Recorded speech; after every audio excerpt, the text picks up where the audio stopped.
Most important and essential constituent of life, ठीक है, जिसमें हमने सेल के टाइप्स की बात की थी, साइजेस की बात की थी और उसके स्ट्रक्चर की बात की थी, ठीक है. And we also talked about cell theory. In today's lecture, we are starting human physiology, and the first topic that we are going to deal with is the circulatory system. ठीक है, बहुत सारे बॉडी में systems होते हैं, जैसे you have digestive system, respiratory system, excretory system, nervous system, and वैसे ही circulatory system. ठीक है, सर्कुलेटरी सिस्टम में हम बात करेंगे सर्कुलेटिंग फ्लूइड्स की एंड कितने सर्कुलेटरी सिस्टम्स हैं. ठीक है, हमारी ह्यूमन बॉडी में दो मेन सर्कुलेटरी सिस्टम्स हैं. One is blood circulatory system और एक सप्लीमेंट्री या सेकेंडरी एक छोटा सिस्टम है that is known as hepatic portal system. ठीक है, हम पहले सिस्टम से शुरू करते हैं, ब्लड सर्कुलेटरी सिस्टम. ठीक है, उससे पहले थोड़ा सा जानते हैं कि बॉडी के फ्लूइड्स कौन कौन से हैं. Body fluids. What are fluids? Fluid is anything that can flow. ठीक है, so all liquids and gases are considered as fluids. ठीक है, हमारी बॉडी में दो तरह के fluids होते हैं. ठीक है, so one are the circulatory fluids and the others are the non-circulatory fluids. ठीक है, नाम से ही पता लग रहा है सर्कुलेटरी फ्लूइड्स कौन से हैं, जो एक जगह से दूसरी जगह पूरी बॉडी के अंदर घूम रहे हैं. ठीक है, सर्कुलेशन करना मतलब एक चीज़ को एक जगह से दूसरी जगह पे ट्रांसपोर्ट करना, लेके जाना. ठीक है, हमारी बॉडी के सर्कुलेटरी फ्लूइड्स कौन से हैं. We have two circulatory fluids. One is blood and the other is lymph. ठीक है, और नॉन सर्कुलेटरी फ्लूइड्स कौन से हैं. You have tissue fluid. ठीक है, ये फ्लूइड क्या है, जो कैपिलरीज वगैरह से, आर्टरीज वगैरह से बाहर आ गया है और पूरी बॉडी के एम्प्टी स्पेसेस में, कैविटी में फैला हुआ है, that is tissue fluid. Right, then you have synovial fluid. ठीक है, aqueous humor,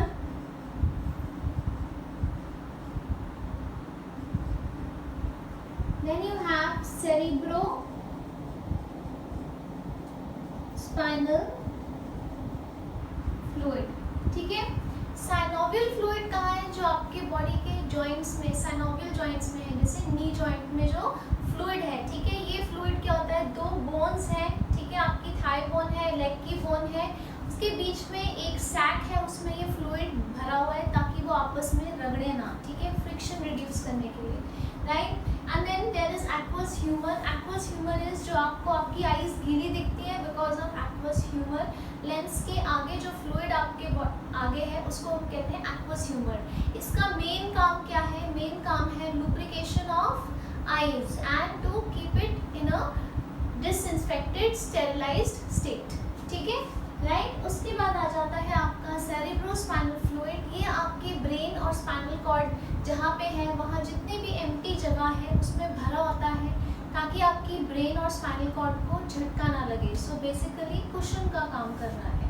ठीक है, right. So basically the non circulating fluids जो साइनोवियल और सेरेब्रोस्पाइनल है, उनका काम क्या है, कुशनिंग और रिड्यूसिंग द फ्रिक्शन. ठीक है, so we are going to start with the most important fluid, blood. ठीक है, क्योंकि हम ब्लड सर्कुलेटरी सिस्टम पढ़ रहे हैं. Right, and also from your exam point of view blood is 100% a short question. इस पे क्वेश्चन आपको आता ही है. ठीक है, you can take a screenshot of this and we move forward.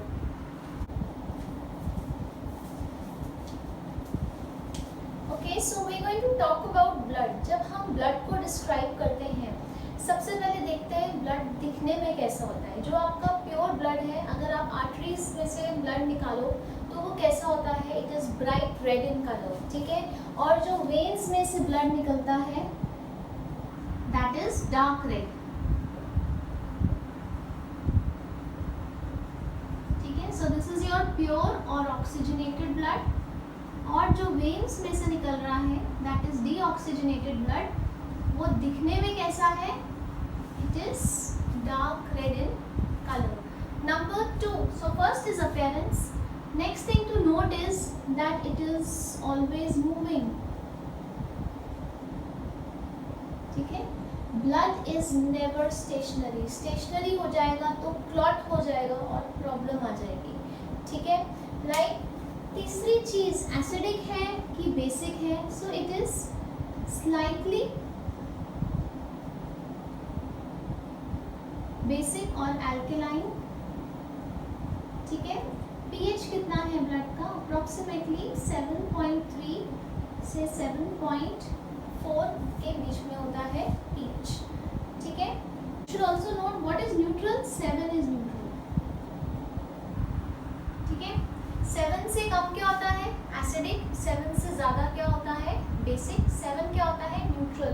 और आपका ब्लड कितना है? 7.3 से अप्रोक्सीमेटली 7.45 तक.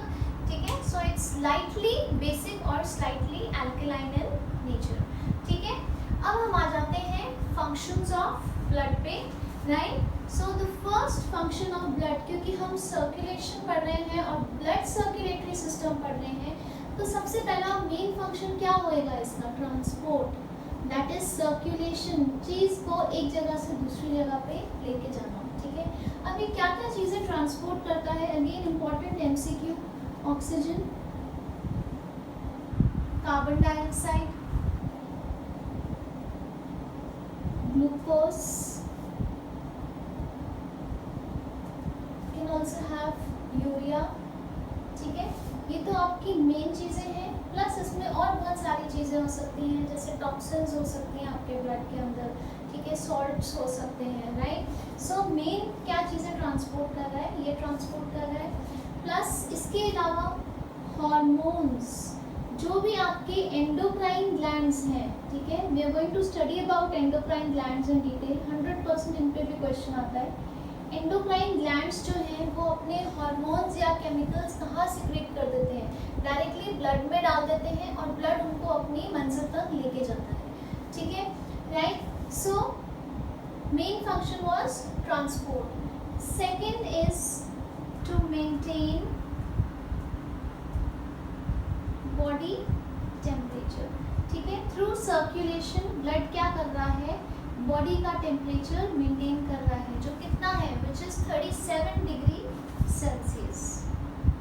ठीक है, और 98.5 फ़ारेनहाइट. ठीक है, उसके बाद तीसरा है डिफेंस. ठीक है, डिफेंस मैकेनिज्म कैसे? अगर चोट लग जाए तो ब्लड क्लॉटिंग, वो ब्लड खुद करता है अपनी. ठीक है, हम ये भी पढ़ेंगे डिटेल्स में. उसके बाद अगर कोई जर्म्स आ जाए तो उनको एंगल्फ करता है. So it engulfs germs. ठीक है, पैथोजेंस भी यूज़ कर सकते हो. पैथोजन क्या होती है? कोई भी फॉरेन बॉडी जो बॉडी को हार्म कर सकती है, कोई भी ऐसी चीज़ जो आपकी बॉडी को बिलोंग नहीं करती और उसको हार्म कर सकती है, चाहे वो बैक्टीरिया हो, चाहे वो आपका फंगाई हो, चाहे वो कोई वर्म हो. ठीक है, so anything which does not belong to body, चाहे वो वायरस हो. ठीक है, दैट्स अ पैथोजन. तो उनको ख़त्म करना. तीसरा एंटीबॉडीज बनाना. ठीक है, एंटीबॉडीज क्या होती हैं? Antibodies are your soldiers, the army of the body. ठीक है, वो आपके ऐसे किलर प्रोटीन्स होते हैं जो दुश्मन से, दुश्मन कौन है यहाँ पे? जो हमसे लड़ते हैं और उनको ख़त्म कर देते हैं. ठीक है, so we going to talk about this point in detail. In fact all these points. Right, तो यहाँ पे आ गया आपका फंक्शंस ऑफ ब्लड. ठीक है, अब ये जो ब्लड है ये फ्लो कैसे करता है और इसका कॉन्स्टिट्यूशन क्या है ये देखते हैं हम. ठीक है, so meanwhile take a screenshot and then we move ahead. So here we are going to talk about constitution of blood. ठीक है, ब्लड किस चीज़ से बना हुआ है? Blood is made up of 2 things. ठीक है, एक तो उसका लिक्विड पार्ट है और एक उसका पार्टिकल या पार्टिकुलेट पार्ट है. ठीक है, जो लिक्विड हिस्सा है ब्लड का उसको हम क्या कहते हैं? So let's make a flow chart here. The liquid part is known as plasma. ठीक है, और उसके अंदर कुछ पार्टिकल्स हैं जिनको हम कहते हैं ब्लड सेल्स. वो घूम रहे हैं, ठीक है। So blood is made up of two things, plasma and blood cells, ठीक है, right. So 55 to 60% in the blood is plasma and 40 to 45% are your blood cells, ठीक है। फर्दर अगर हम प्लाज्मा की कॉन्स्टिट्यूशन स्टडी करते हैं, ठीक है, तो 90 से 92% क्या है, पानी, वाटर। सो बेसिकली ब्लड में बहुत एक मेन कंपोनेंट है पानी, ठीक है, right. Then 7 to 8% are your proteins, ठीक है। 1% आर योर इनऑर्गेनिक salts, ठीक है, and then you can have traces of other things, ठीक है। it could be toxins, it could be any minerals, ठीक है, उनके traces, right। when you talk about inorganic salts, बहुत important question है, आपके blood में दो major salts कौन से हैं, you have sodium chloride, ठीक है, and you have sodium bicarbonate, ठीक है। यहाँ इनके नाम भी लिख लेते हैं। So you have sodium bicarbonate और sodium hydrogen carbonate, and this is sodium chloride, ठीक है। ये तो हो गया आपका प्लाज्मा वाला हिस्सा, ठीक है। Now let's come to the particulate part of the blood, जिसमें क्या है, ब्लड सेल्स। ब्लड सेल्स तीन तरह के हैं। The first one is RBCs, that is red blood cells, ठीक है, जिनको हम क्या कहते हैं, erythrocytes, this is a scientific name, ठीक है। उसके बाद दूसरे हैं WBCs, that is white blood cells, ठीक है। इनको हम क्या कहते हैं, we call them leukocytes, right. And third are blood platelets, ठीक है, इनको हम क्या कहते हैं, we call them thrombocytes, ठीक है। रेड ब्लड सेल्स, ये रेड है कलर में और ये वाइट है कलर में, ठीक है, एंड दीज आर ट्रांसपेरेंट, ठीक है। इनका मेन काम ट्रांसपोर्ट है, राइट। इसका मेन काम डिफेंस है और इसका मेन काम है clotting of blood. We are going to take each one in details, 100% इस पे आपको क्वेश्चन आएगा, ठीक है, right। So these are the three blood cells. Now very important to note here, please remember their scientific names because it is very typical of UPSC papers कि वो RBC WBC blood platelets नहीं use करेंगे, वो usually scientific names use करते हैं, ठीक है। and each one of them has a very peculiar process and peculiar properties, तो उन पे क्वेश्चन आ सकता है। मैच द कॉलम बहुत बार आया हुआ है, ब्लड इटसेल्फ का, एक सेल का बहुत बार आया है, एक ब्लड का बहुत बार आया है, ठीक है। So quickly take a screenshot and then we start with the blood cells. First will be starting with the red blood cells, ठीक है। सो रेड ब्लड सेल्स और एरिथ्रोसाइट्स, ठीक है। The word erythros means red, ठीक है, सो इसलिए हमने erythrocytes लिखा हुआ है इसका नाम, ठीक है। Now red blood cell, obviously it is red in color, ठीक है। इसमें रेड क्यों होता है, क्योंकि इसमें एक पिगमेंट होती है हेमोग्लोबिन, ठीक है। Haem means iron and globin you know is protein, ठीक है। ये पिगमेंट बहुत इंपॉर्टेंट है क्योंकि this is the pigment which attaches itself to oxygen, carbon dioxide etcetera, ठीक है, राइट। उसके बाद आपको इसकी शेप पता होनी चाहिए और साइज पता होना चाहिए, ठीक है। So the shape is biconcave spherical, या आप इसको बाइकॉन्केव डिस्क लाइक भी कह सकते हो।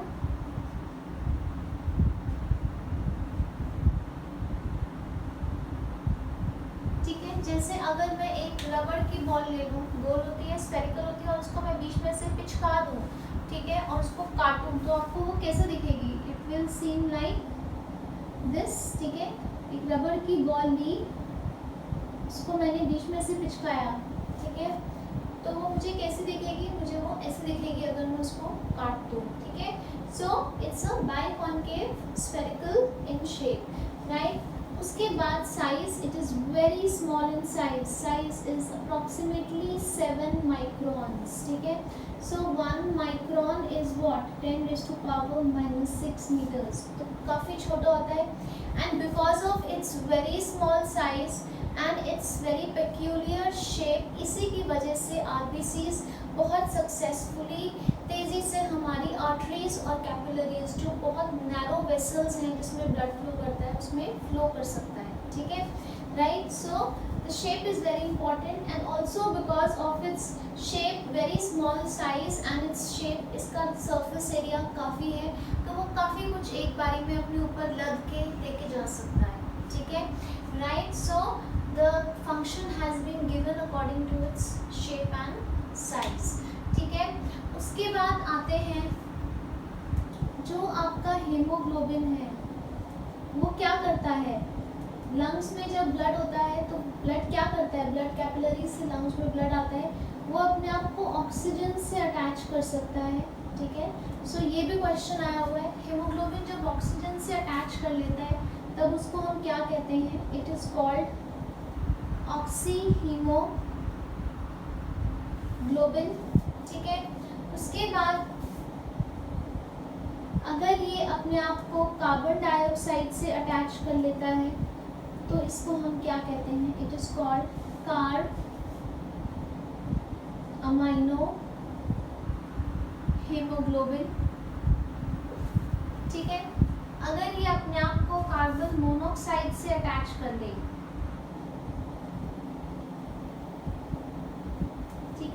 आउट ऑफ दीज थ्री सबसे ज़्यादा क्वेश्चन आपको कार्बन मोनोऑक्साइड के केस में आता है। ठीक है, it is called carboxy haemoglobin. ठीक है, this is also known as carbon monoxide poisoning. ठीक है, इस पे काफ़ी बार क्वेश्चन आया हुआ है, it's a very very important question. ठीक है, this can lead to coma, it can lead to nausea, if you are asleep it can lead to death. ठीक है, यू कैन डाई स्लीपिंग। और ये क्या होता है कि जब आप कोई फॉसिल फ्यूल वगैरह बहुत हिली एरियाज में कोयला वगैरह जलाते हो आप एक क्लोज्ड रूम में, तो क्या होता है व्हेन यू आर स्लीपिंग, तो क्या आएगा? धीरे धीरे आप भी ऑक्सीजन यूज़ कर रहे हो उस रूम की, और वो फ्यूल भी ऑक्सीजन यूज़ कर रहा है। सो धीरे धीरे ऑक्सीजन की सप्लाई जो है वो कम हो जाएगी, right, because all the doors and windows, ventilation नहीं है, सब कुछ बंद है। सो व्हेन द फ्यूल और व्हेन दैट जो कोयला है, if it burns in insufficient supply of oxygen, तो क्या बनेगा? What is going to be released? Carbon monoxide. ठीक है, so now you are breathing in, आप ऑक्सीजन भी ब्रीथ कर रहे हो, आप कार्बन मोनोऑक्साइड भी ब्रीथ कर रहे हो, but now what is going to happen? Haemoglobin जो है वो लंग्स में से किसको उठाएगा? कार्बन मोनोऑक्साइड को, वो ऑक्सीजन को पूछेगा भी नहीं। Although haemoglobin has a strong attraction for oxygen, but attraction for carbon monoxide is 20 times more than oxygen. ठीक है, तो वो क्या करेगा? वो कार्बन मोनोऑक्साइड को लेके चलेगा पूरी बॉडी के अंदर। ठीक है, पहले हार्ट में जाएगा, फिर आगे आर्टरीज वगैरह में जाएगा, कैपिलरीज में जाएगा, और जब सेल्स को ऑक्सीजन की जगह कार्बन मोनोऑक्साइड मिलेगी तो वो बेचारे क्या करेंगे? उनका दम घुट जाएगा, दे विल सफोकेट, क्योंकि कार्बन मोनोऑक्साइड से वो अचार तो डाल नहीं सकते हैं ना वो उससे रेस्पिरेशन कर सकते हैं, तो वो उसके सेल्स के किसी काम की नहीं है। और अगर ब्रेन में ज़्यादा कार्बन मोनोऑक्साइड हो जाएगी या ऑक्सीजन की कमी हो जाएगी, तो what is going to happen? Even the brain cells will start dying and the brain will go to coma. तो इफ़ यू आर अवेक, तो बेसिकली क्या होता है, इवन अगर आप एक गाड़ी में भी ट्रैवल कर रहे हो, जब आपके डोर्स ऊपर होते हैं, so what happens? Similar thing happens suffocation होती है तो क्या होता है, आपको चक्कर से आने शुरू हो जाते हैं, वॉमिटिश फील होता है, and then you suddenly roll down the windows. या अगर आप घर में आपको ऐसी फीलिंग हो, हीटर वगैरह लगाया हुआ है या कोई सिगड़ी या कांगड़ी लगाई हुई है, तो आप क्या करते हो, आप एकदम से खिड़कियाँ खोल देते हो, and suddenly after 5 minutes you are perfectly alright, क्योंकि आपकी बॉडी को प्रॉपर ऑक्सीजन मिल गई है ना। But if you are sleeping what is going to happen, you won't come to know, and धीरे धीरे आपकी बॉडी में ऑक्सीजन जो है वो ख़त्म होती जाएगी, सेल्स की डेथ होती जाएगी, and you will also subsequently जो ह्यूमन है वो उसकी भी डेथ हो जाएगी। ठीक है, clear? So that is known as carbon monoxide poisoning, and the extreme casualty would be death in this case, right. अब हम आ जाते हैं जो आरबीसी है इसका लाइफ स्पैन कितना है। Now the life span is an average of 120 days. ठीक है, जो आरबीसी है जब ये पैदा होता है, when this cell is made, या जब सेल डिवीजन होती है और आरबीसी सेल बनता है, जब ये बहुत छोटा है, it has a nucleus, but subsequently इसका जो न्यूक्लियस है वो ख़त्म हो जाता है। ठीक है, so it is the cell in the human body which has no nucleus, no endoplasmic reticulum and no mitochondria. ठीक है, एक बहुत इंपॉर्टेंट एनडीए क्वेश्चन है, 3-4 बार आ चुका है एनडीए में। आपकी ह्यूमन बॉडी में कौन सा सेल है जिसमें ना न्यूक्लियस है, ना ईआर है, ना माइटोकॉन्ड्रिया है? So that cell is your erythrocyte और आरबीसी। ठीक है, जो एनडीए में क्वेश्चन आया था उसमें ऑप्शन एरिथ्रोसाइट दी हुई थी, so remember the scientific name. ठीक है, नाउ इसके पीछे एक बहुत इंपॉर्टेंट लॉजिक है, समझ लीजिए तो आप कभी भूलेंगे नहीं। ठीक है, now I am saying that it has a biconcave disc like shape, मतलब बीच में से वो पिचका हुआ है। ठीक है, तो अगर न्यूक्लियस होएगा तो वो पिचक नहीं पाएगा, right? So nucleus is not there. Now we had talked about endoplasmic reticulum. Endoplasmic reticulum क्या है? सेल को रिजिड बनाता है, बट आपका जो आरबीसी है उसको कैपिलरीज के अंदर बड़े प्रेशर से फ्लो करना है ना, तो उसमें मुड़ तोड़ के जाना है, it has to fold itself and go, right, और सिंगल फाइल में मूव करना है, मतलब इतनी नैरो स्पेस है। So if it had endoplasmic reticulum वो इतना फ्लेक्सिबल नहीं हो पाता। ठीक है, so the absence of endoplasmic reticulum is in its favour, इसको फ्लेक्सिबल बनाता है। ठीक है, एंड नंबर 3 माइटोकॉन्ड्रिया नहीं है, क्योंकि माइटोकॉन्ड्रिया क्या करता है, माइटोकॉन्ड्रिया ग्लूकोज की ऑक्सीडेशन कर देता है, और ये अगर आरबीसी जो है अगर उसमें माइटोकॉन्ड्रिया होता तो वो जितना ग्लूकोज ऑक्सीजन वगैरह लेके जा रहा है तो कुछ उसका अपना माइटोकॉन्ड्रिया ही यूज़ कर लेता, दैट मीन्स उसकी एफिशिएंसी जो है वो कम हो जाती। So for these reasons it does not have nucleus, no endoplasmic reticulum and no mitochondria. Clear है? ठीक है, उसके बाद देखते हैं कि ये होता कितना है। एक मेल एडल्ट मेल में कितना होता है?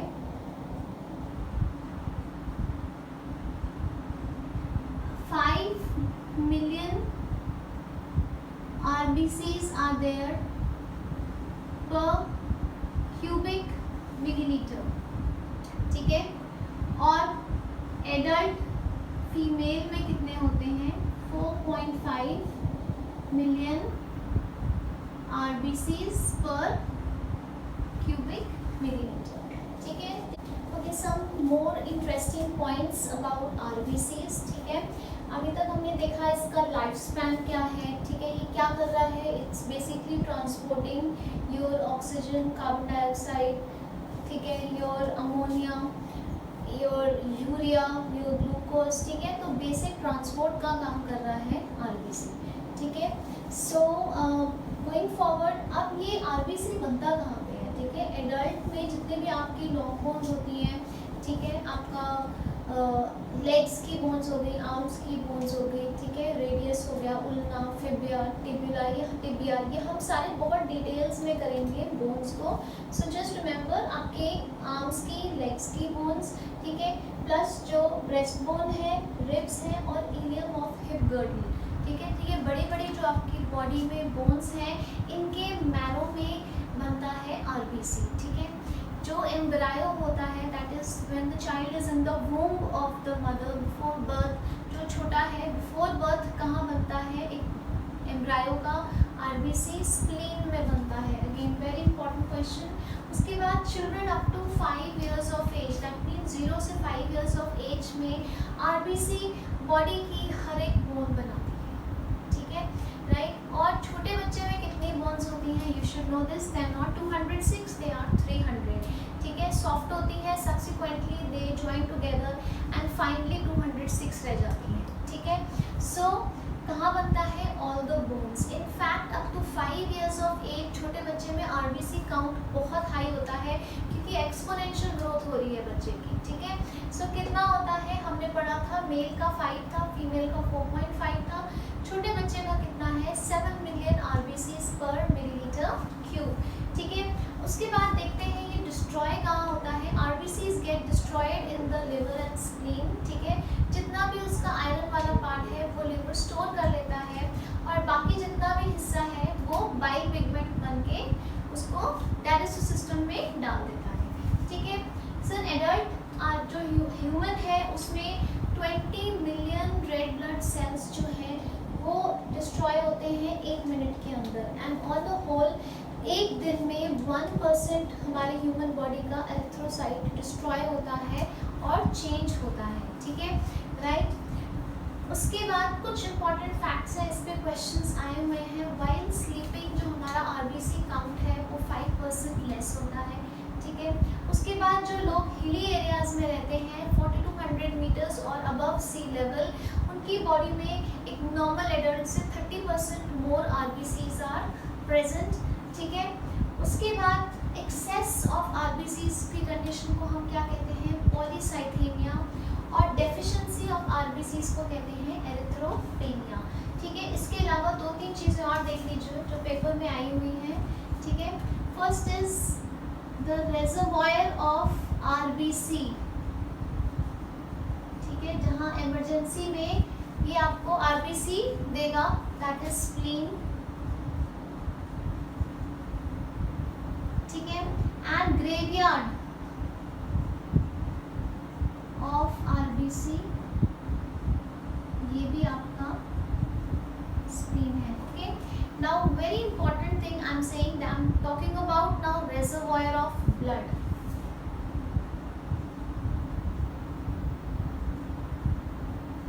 ठीक है।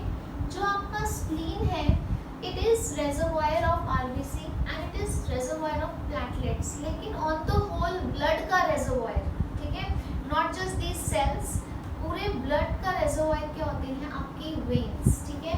So your veins at any time आपकी वेन्स में 60% of the total blood in your body is flowing. Total कितना ब्लड होता है एक एवरेज ह्यूमन बॉडी में, 5 लीटर्स, ठीक है। उसका 60% जो है, ठीक है, अप्रॉक्सीमेटली 3 लीटर्स ऑफ ब्लड तो एट एनी टाइम कहाँ आपकी वेन्स में फ्लो कर रहा होता है, ठीक है। इसलिए हम वेन्स को ब्लड रेजर्वॉयर भी कहते हैं, और स्प्लीन क्या है, आरबीसी और ब्लड प्लेटलेट्स का रेजर्वॉयर, ठीक है। तो क्वेश्चन आए तो ध्यान से पढ़ना, क्योंकि आपकी चॉइसेस में आपको वेन भी दिया होगा, आपको लिवर भी दिया होगा, आपको स्प्लीन भी दिया होगा, ठीक है, right. So this is all about your RBCs. Take a screenshot, then we move on to WBCs.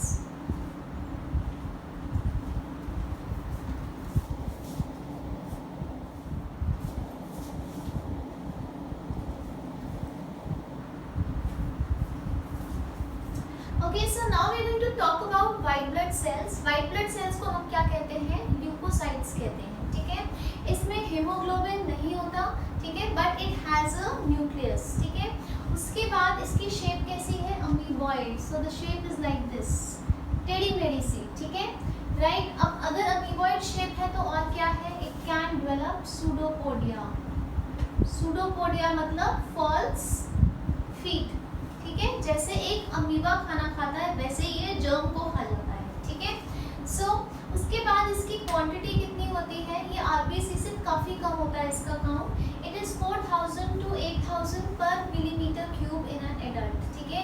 RBC हमने कितना पढ़ा था, 4.5 मिलियन पर millimetre cube in females and 5 million पर मिलीमीटर क्यूब इन मेल्स। ठीक है, करेक्ट कर लेना, it is millimetre cube, it is not millilitre cube. ठीक है, उसके बाद ये बनता कहाँ पे है, it is made in the red bone marrow and lymph nodes majorly, और कुछ अमाउंट इसका लिवर और स्प्लीन में भी बनता है। ठीक है, नेक्स्ट इज ये डिस्ट्रॉय कहाँ होता है, it is destroyed in liver and spleen. ठीक है, जस्ट लाइक आरबीसी। ओके, इसका लाइफ स्पैन कितना है, आरबीसी का कितना था, 120 डेज था, और इसका average life span is 2 weeks. ठीक है, now leukaemia is a condition जिसको हम ब्लड कैंसर भी कहते हैं, जिसमें इतना ज़्यादा एक्सेस में WBC हो जाता है, वो आपके आरबीसी को डिस्ट्रॉय कर देता है। ठीक है, इतना ज़्यादा हो गया कि वो आपका आरबीसी भी डिस्ट्रॉय करना शुरू कर देता है। एट प्रेजेंट इसकी ट्रीटमेंट क्या है, ब्लड ट्रांसफ्यूशन। ठीक है, इसको हम ब्लड कैंसर भी कहते हैं। ठीक है, अगर आपका WBC काउंट गिर जाए उसको हम क्या कहते हैं, that is known as leukopenia. ठीक है, अब हम देखते हैं कि कितने तरह के WBCs होते हैं। इस क्लासिफिकेशन के ऊपर जो भी हम टेबल पढ़ेंगे, इस पे क्वेश्चन आया हुआ है 2018 में एनडीए में। ठीक है, मैच द कॉलम पे। ठीक है, सो उसको ध्यान से देखिए। So meanwhile take a screenshot and then we move ahead. Okay, so this is a very important table showing classification of WBCs। ठीक है, WBCs की दो मेन कैटेगरीज हैं on the basis of type of cytoplasm it has. ठीक है, कुछ WBCs का cytoplasm है वो ग्रैन्युलर होता है, ग्रैन्युलर मतलब खुरदरा होता है, और कुछ का स्मूथ होता है। ठीक है, जिनका साइटोप्लाज्म ग्रैन्युलर होता है they are known as granular WBCs। जिनका साइटोप्लाज्म नॉन ग्रैन्युलर होता है they are known as non granular WBCs। ठीक है, now first let's come to the granular category. ठीक है, जो ग्रैन्युलर है हमने पढ़ा साइटोप्लाज्म में ग्रैन्यूल्स हैं। ठीक है, नंबर 2 जो न्यूक्लियस है it is constricted into lobes, मतलब जो न्यूक्लियस है वो दब के कैसा हो गया है लोब्स में, जैसे ये this is a lobe like this, ऐसा हो गया है न्यूक्लियस। ठीक है, right. So now it further has 3 types. ठीक है, न्यूट्रोफिल्स, इओसिनोफिल्स एंड बेसोफिल्स। ठीक है, वेरी इंपॉर्टेंट, न्यूट्रोफिल्स हमारी बॉडी में कितना है, 62% of WBCs is neutrophils. And very important to note here, जो आपका न्यूट्रोफिल्स है उसकी लाइफ कितनी होती है, कुछ घंटों की होती है। ठीक है, जो न्यूट्रोफिल्स है उनका न्यूक्लियस कैसा होता है, 3 to 4 लोब्स। मेन काम क्या है इसका, इट इनगल्फ्स बैक्टीरिया। ठीक है, तो अमीबॉइड शेप है, तो जहाँ उसको बैक्टीरिया दिखेगा वहाँ क्या करेगा, अपनी फॉल्स फीट वेलप या सूडोपोडिया बना के उसके पास पहुँच जाएगा और उसको निगल लेगा। ठीक है, so that is known as phagocytosis. ठीक है, so let's see how it does. जैसे ये आपका एक न्यूट्रोफिल है और उसको यहाँ पे एक फॉरेन बॉडी या बैक्टीरिया दिखा, तो इसने क्या किया, अपनी फॉल्स फीट बना ली और उसको घेर लिया और फिर उसको इनगल्फ कर लिया। जब इनगल्फ कर लेगा तो क्या करेगा, उसकी सेल मेम्ब्रेन डिस्ट्रॉय कर देगा और बैक्टीरिया खत्म हो जाएगा, उसकी सेल वॉल और उसकी सेल मेम्ब्रेन को डिस्ट्रॉय कर देगा। ठीक है, ओके। सो और ये बनता कहाँ है, it is produced in bone marrow. यहाँ पे एक बहुत इंपॉर्टेंट टर्म देखी आपने, that is phagocytosis. What is phagocytosis? Phagocytosis क्या है, engulfing bacteria is known as phagocytosis, bacteria को निगल लेना। ठीक है, उसके बाद नंबर 2 पे आ जाते हैं इओसिनोफिल्स। ठीक है, इओसिनोफिल्स बॉडी में अप्रॉक्सीमेटली 2.3% होते हैं। इसके न्यूक्लियस में 2 लोब्स होते हैं। इसका भी एक मेन काम है इनगल्फिंग बैक्टीरिया, बट मेनली ये काम न्यूट्रोफिल्स का है। ये भी बैक्टीरिया इनगल्फ करता है। ठीक है, साथ में एंटीटॉक्सिन्स सिक्रीट करता है। Toxin is anything that's poisonous, तो उसको इफेक्ट को कम करने के लिए एंटीटॉक्सिन सिक्रीट करता है। अगर बॉडी में एलर्जी है तो एंटीहिस्टामाइन सिक्रीट करता है एलर्जी को सप्रेस करने के लिए। ठीक है, उसके बाद ये कहाँ बनता है, it is produced in bone marrows. ठीक है, उसके बाद आते हैं बेसोफिल्स। अप्रॉक्सीमेटली 0.4% होता है, ठीक है, बहुत कम होता है। और अगर बैसिफिल बढ़ जाए सो it is an indication of infection in the body, ठीक है। इसका लार्ज इंडिस्टिंक्ट लोब है, अगर इसका लोब देखा जाए तो कैसा है, ऐसा है, लोब तो है लेकिन ऐसे फैला सा है, कोई इसकी शेप नहीं होती लोब की, ठीक है। It releases histamines for inflammation. इसका मतलब क्या है, इन्फ्लेमेशन मतलब स्वेलिंग। अब जहाँ पे कुछ काम कर रही है बॉडी, डब्ल्यूबीसी काम कर रही है, वहाँ उसको स्पेस चाहिए, तो ब्लड वेसल्स को डायलेट करने के लिए, खोलने के लिए ये क्या करता है, ये हिस्टामाइन्स रिलीज करता है, ठीक है। उसके बाद प्रोड्यूस्ड इन बोन मैरो, ठीक है। So as you can see all the 3 granulated WBCs are produced in bone marrow. Take home from here is you just need to know the names and the main function, ठीक है। उसके बाद आ जाता है lymphocytes. Neutrophils के बाद second in terms of quantity is lymphocyte, very very very important. 30% WBC is lymphocyte, ठीक है। इसके और क्वेश्चन बन जाते हैं, स्मॉलेस्ट ऑफ द WBCs है ये, ठीक है। इसमें एक सिंगल लार्ज सेंट्रल न्यूक्लियस होता है और ये एक बहुत इम्पॉर्टेंट काम करता है, that is it produces antibodies, ठीक है। एंड दिस इज बेसिकली, क्योंकि ये लिम्फोसाइट एंटीबॉडीज प्रोड्यूस करता है तभी वैक्सीनेशन लगाई जाती है, ठीक है। The whole principle of vaccination is based on that, right. Vaccination है क्या, वैक्सीन इज अ वीक और अ डेड जर्म जिसके अगेंस्ट आप वो इंजेक्शन लगा रहे हो।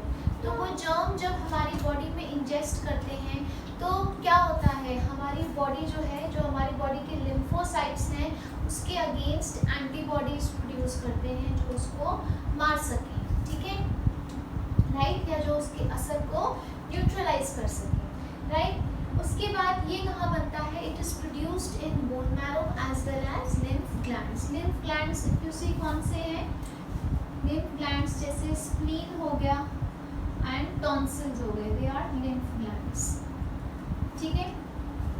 उसके बाद आ जाते हैं मोनोसाइट्स, 5.3% है, ठीक है। इसका न्यूक्लियस लार्ज होता है एंड किडनी शेप होता है, दैट्स द ओनली डिफरेंस। इसका न्यूक्लियस गोल है, सेंटर में है, लार्ज है, इसका भी सेंटर में है, लार्ज है, लेकिन शेप क्या है, किडनी शेप, ठीक है, राइट। इसका काम क्या है कि ये हर तरह के जो जर्म्स हैं उसको निगलता है, इट इंजेस्ट्स जर्म्स एंड ये बोन मैरो में प्रोड्यूस होता है, ठीक है। So mainly WBCs maximum bone marrow में प्रोड्यूस होते हैं, कुछ लिम्फ ग्लैंड्स में प्रोड्यूस होते हैं, ठीक है।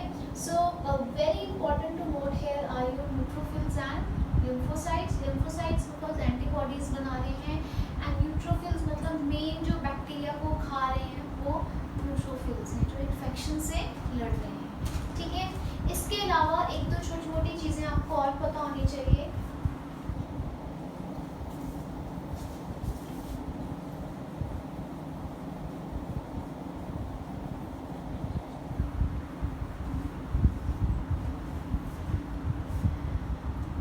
Screenshot of this very important table, ठीक है।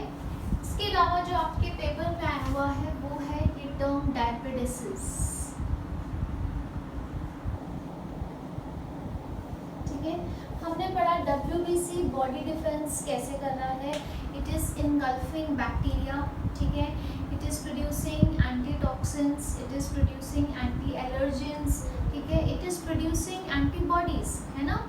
तो एक और क्वेश्चन है डायपेटिसिस, वेरी इंपॉर्टेंट। जब जैसे आपके ब्लड कैपिलरी में या आर्टरी में यहाँ पे ये हर तरह का ब्लड फ्लो कर रहा है, ठीक है, WBC भी फ्लो कर रहे हैं, RBC भी फ्लो कर रहे हैं और प्लेटलेट्स भी फ्लो कर रहे हैं। अब यहाँ पे बॉडी सेंस करती है कि यहाँ पे एक बैक्टीरिया है, so what is going to happen, जो आपके अब यहाँ देखिए इंजेस्टिंग बैक्टीरिया या इनगल्फिंग बैक्टीरिया कौन कौन कर रहा है, you have neutrophils, you have eosinophils and you have monocytes, ठीक है। तो आपके जो WBC में ये आपको न्यूट्रोफिल्स हैं, मोनोसाइट्स हैं मेनली, ये दोनों ये क्या करेंगे, ये यहाँ से अपने आप को ऐसे स्क्वीज करके बाहर आ जाएंगे, ठीक है, right. So this squeezing action of the WBCs to come out of the capillary to reach the bacteria या कोई भी pathogen. This is known as diapedesis. ठीक है, वो सिकुड़ के बाहर आने को क्या कहते हैं? डायपेडेसिस. ठीक है, so it is known as diapedesis. Very important, diapedesis. ठीक है, इट्स नोन एज डायपेडेसिस. ठीक है, बैक्टीरिया को इंगल्फ करने को कहते हैं फैगोसाइटोसिस. लेकिन वो जो उसने इतना सारा स्ट्रगल किया, सिकुड़ के बाहर आया बैक्टीरिया तक पहुंचने के लिए, उसके उस स्क्वीजिंग एक्शन को कहते हैं डायपेडेसिस. क्लियर है आपको? ठीक है, so this finishes your WBCs. Now let's move on to the last blood cell, that is blood platelets. Now the third type of blood cells are known as blood platelets और thrombocytes. ठीक है, इसके बारे में पढ़ते हैं. इनकी shape कैसी है? माइन्यूट ओवल, छोटे हैं, ओवल शेप के हैं और राउंडेड स्ट्रक्चर्स हैं. ठीक है, इनके अंदर भी न्यूक्लियस नहीं होता, but the difference is that RBCs या erythrocytes do not have nucleus as well as they do not have erythrocytes and they do not have mitochondria. But इसमें सिर्फ न्यूक्लियस नहीं है. ठीक है, it is non nucleated and found floating in the blood.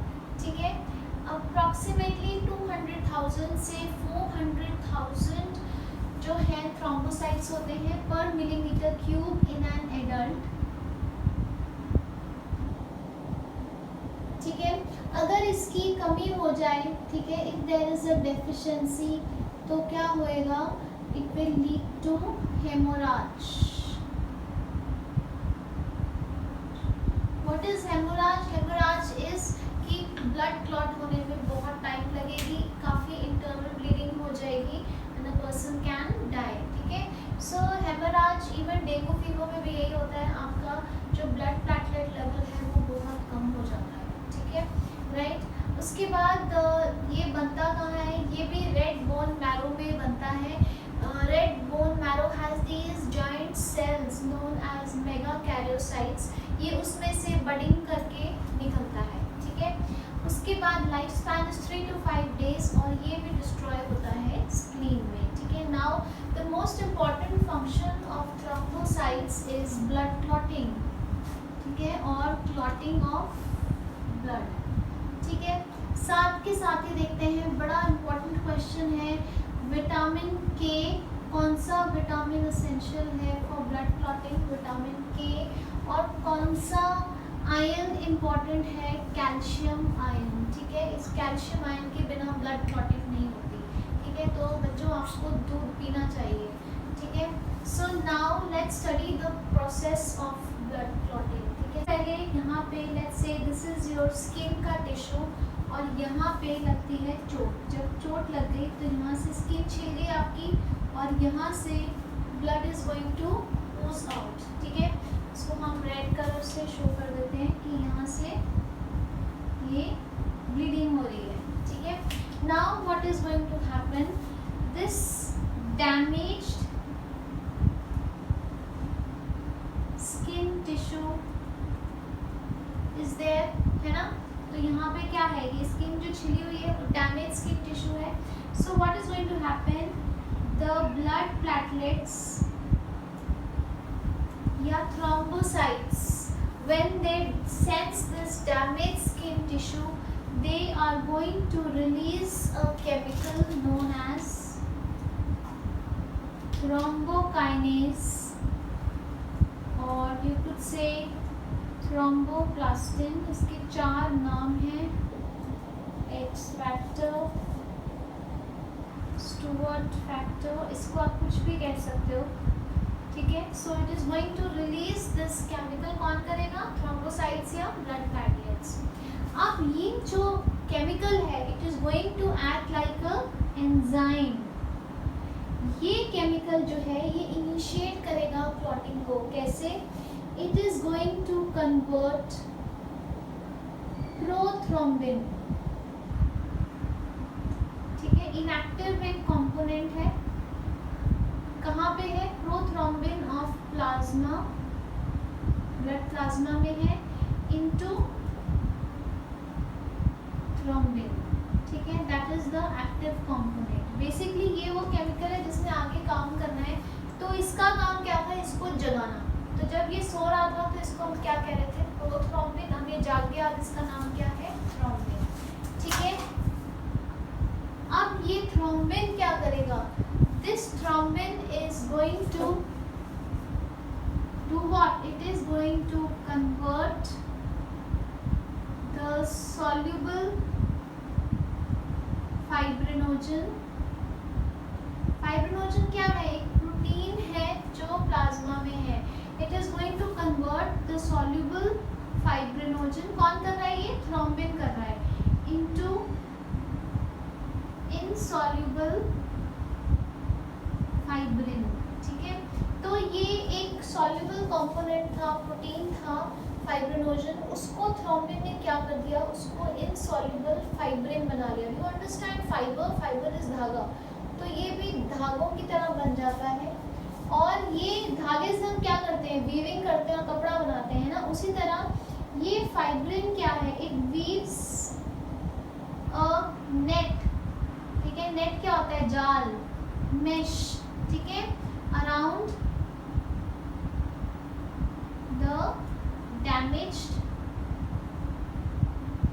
Skin, या जो opening हो रखी है जहां से खून बह रहा है उसके ऊपर एक जाल बुन देते हैं, ठीक है। उसके बाद क्या होएगा, further the entry of blood cells will be not the entry, further the exit of blood will be stopped, ठीक है। अब क्या होएगा, जैसे उसने ऐसे एक जाल बुन दिया जहाँ पे चोट लगी थी, तो अब पीछे से जब खून आ रहा है तो वो यहाँ पे फंस जाएगा, ठीक है। कोई भी आपके आरबीसी, डब्ल्यूबीसी, जो भी आपका खून के ब्लड सेल्स हैं वो सारे यहाँ पे फंस जाएंगे और ब्लड जो है वो बहना बंद हो जाएगा, ठीक है। And then they will be squeezed, जितने भी सेल्स हैं वो क्या हो जाएंगे, they will be squeezed due to pressure. पीछे से और खून जब उसको दबाएगा तो वो क्या करेंगे, वो स्क्वीज हो जाएंगे। और जब आप चोट लगती है तो देखते हो थोड़ी देर में क्या होता है, वहाँ से पानी सा बहना शुरू हो जाता है। जब वो स्क्वीज हो जाएंगे तो उसमें से सीरम विल फ्लो आउट,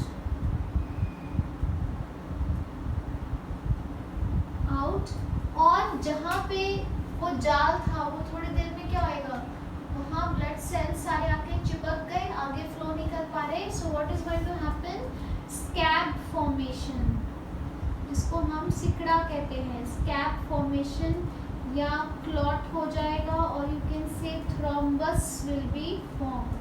तीनों का मतलब एक ही है, ठीक है। तो बेसिकली एंट्री रुक जाएगी, ठीक है। सो एक बार फिर से देखते हैं, जब चोट लग गई तो डैमेज स्किन टिश्यू को सेंस करके ब्लड प्लेटलेट्स एक केमिकल रिलीज करते हैं, थ्रोम्बोकाइनेज। ये थ्रोम्बोकाइनेज जो है ये एंजाइम का काम करता है, और हमारे प्लाज्मा में एक कंपोनेंट या एक केमिकल होता है प्रोथ्रोम्बिन, उसको जगा देता है। एंड नाउ दैट जगा हुए उस केमिकल का नाम क्या है, थ्रोम्बिन। ये थ्रोम्बिन ने असली काम करना है, उसने प्लाज्मा में से एक प्रोटीन है जो उसमें सॉल्युबल है, फाइब्रिनोजन, उसको किसने कन्वर्ट कर देना है, इनसॉल्युबल फाइब्रिन। और ये फाइब्रिन क्या करेगा, जहाँ पे चोट लगी हुई है वहाँ पे ऐसे करके जाल बुन देगा। जब जाल बुन देगा तो जितने ब्लड सेल्स हैं वो यहाँ आके फंस जाएंगे। जब और पीछे से उस पर ब्लड आएगा तो प्रेशर से उनमें से सीरम जो है बाहर फ्लो कर जाएगा, और उनकी जो सिकड़ा है वो बन जाएगा, जिसको हम क्या कहते हैं, स्कैब या थ्रोम्बस या क्लॉट। यहाँ हमने एक वर्ड यूज़ किया है, serum. What is serum, serum is plasma जिसमें से फाइब्रिनोजन निकाल दिया गया, क्योंकि प्लाज्मा में से जो फाइब्रिनोजन था वो तो यहाँ फाइब्रिन बन गया, तो जो बाकी पानी, ऑलमोस्ट पानी ही है, जो सीरम है वो इट फ्लोज आउट ठीक है, so that is known as serum, the plasma without fibrinogen. Question आ सकता है, सीरम पे भी आया हुआ है। What is serum? Serum is plasma without fibrinogen, ठीक है, right. So very important this process. Plus serum आपको पता होना चाहिए। Then you should know vitamin के प्रेजेंस में होता है and calcium ions are a must to initiate the clotting process, ठीक है। सो अगर कैल्शियम आयंस की कमी हुई तो यहाँ पे क्या होएगा? This thrombokinase will not function. यहाँ पे कैल्शियम आयंस की प्रेजेंस बहुत ज़रूरी है। ये जो थ्रोम्बोकाइनेज है ये अपना काम कैल्शियम आयंस के बिना नहीं कर पाएगा, ठीक है। So in this video lecture we have talked about blood, its functions, its constitution. We talked about all the 3 blood cells. उनको बहुत डिटेल में पढ़ा है। Extremely important topic. So in the next video lecture we are going to talk कि ये जो blood है क्या ये ऐसे खुले में घूमता है या ये blood vessels में घूमता है, ठीक है। कौन सी blood vessels होती हैं और blood circulation कैसे होती है, ठीक है। So meanwhile stay home, stay safe and बहुत ध्यान से आप इसके नोट्स बना लीजिए। Thank you.